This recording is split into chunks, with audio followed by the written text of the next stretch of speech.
Lalsot NH11 4 line ए bypass से लालसोट जाने वाला चौराहा बनता जा रहा है किलर पॉइंट। जी हां, आपको बता दें कि विगत कई दिनों से इस चौराहे पर कई दुर्घटनाएं घटित हो चुकी हैं। कई व्यक्ति मौत के मुंह में जा चुके हैं। ऐसी घटना 29 जून को भी घटित हुई जब एक दहेज से भरी हुई पिकअप अनियंत्रित होकर पलट गई और बड़ा हादसा होते होते टल गया। हालांकि उसमें कोई जनहानि नहीं हुई। उसी दौरान ग्रामीणों की सहायता से चालक को बाहर निकाला गया और NH प्रशासन ने पिकअप को हटाकर यातायात को सुचारू रूप से चालू किया।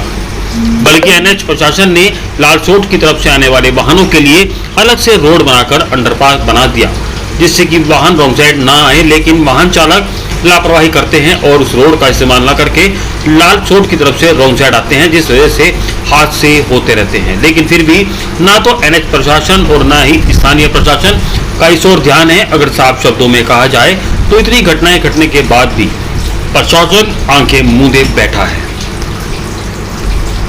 जी, जो आपके NH11 पे ये किलर चौराहे नाम से कहलाया जा रहा है, इसको लेकर मैं एक सवाल पूछना चाहता हूँ आपसे। अब तक यहाँ पर कितने एक्सीडेंट हो गए, क्यों होते हैं? कम से कम 11 एक्सीडेंट हो गए हैं और कई मौतें भी हो गई।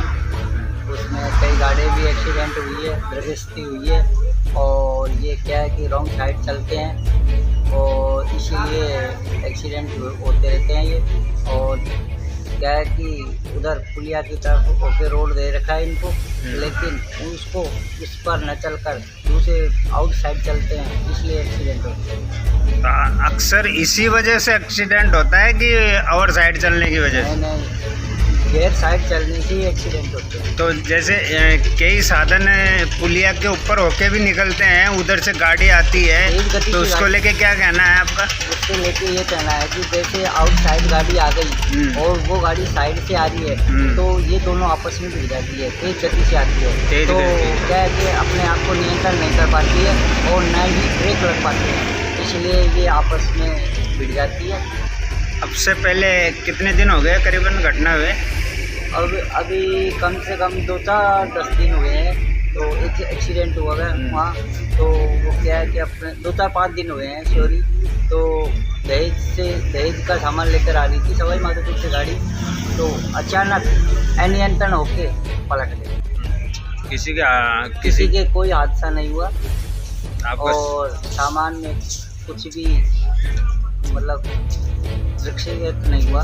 तो आप इस चौराहे को गलत मानते हो, यानी कि सुविधा नहीं है, कहने का मतलब ये है? हाँ, NH11 जो कर्मचारी हैं, रोड के जो अधिकारी हैं, उनकी कमी महसूस हो रही है इस जगह? भाई मेरी कमी, मैं उनसे अधिकारियों से ये निवेदन करता हूँ कि इनको अगर उस साइड से डिवाइड किया है तो उसी साइड से निकलना चाहिए, न कि रॉन्ग साइड क्यों जाए।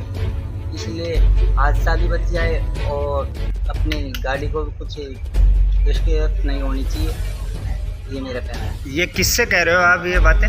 मैं ये अब PNC वालों से कह रहा हूँ, ये मेरा हाथ जोड़ के निवेदन है। आम जनता को कुछ संदेश देना चाहोगे इसके किलर चौराहे के मामले में? आम जनता ने तो क्या है कि बहुत कुछ कर लिया और आम जनता के कहने पर ही ये पिलर खड़े किए गए हैं, इससे पूरा बचाव रह गया है। नहीं तो आए दिन एक्सीडेंट होते रहते हैं और अब से लेके कम से कम 10-11 एक्सीडेंट हो गए, उनमें कम से कम 6-7 मौतें भी हो गई। तो आपका शुभ नाम? मेरा नाम है ओमप्रकाश सर, रहने वाले गिरवाना खाल की। कितना दूर पड़ता है आपके ये किलर चौराहा? ये कम से कम आधा किलोमीटर पड़ता है। आधा किलोमीटर? हाँ, मेरी दुकान। तो आपको हेल्प के लिए भी जाना पड़ता है? कभी कभी ऐसा होता है? हाँ, हेल्प के लिए जाना पड़ता है ना। जब कोई एक्सीडेंट होता है तो जितनी बनती आती है उतनी हेल्प करते हैं, ऐसी बात नहीं है। जैसे कि एक बीती हुई बात है कि मैं सुबह एक दिन आ रहा था, जल्दी आया और मैंने दुकान खोली।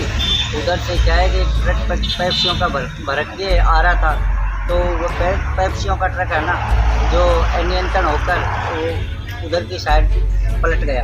तो उसमें क्या है कि 2 हादसे होते होते बच गए।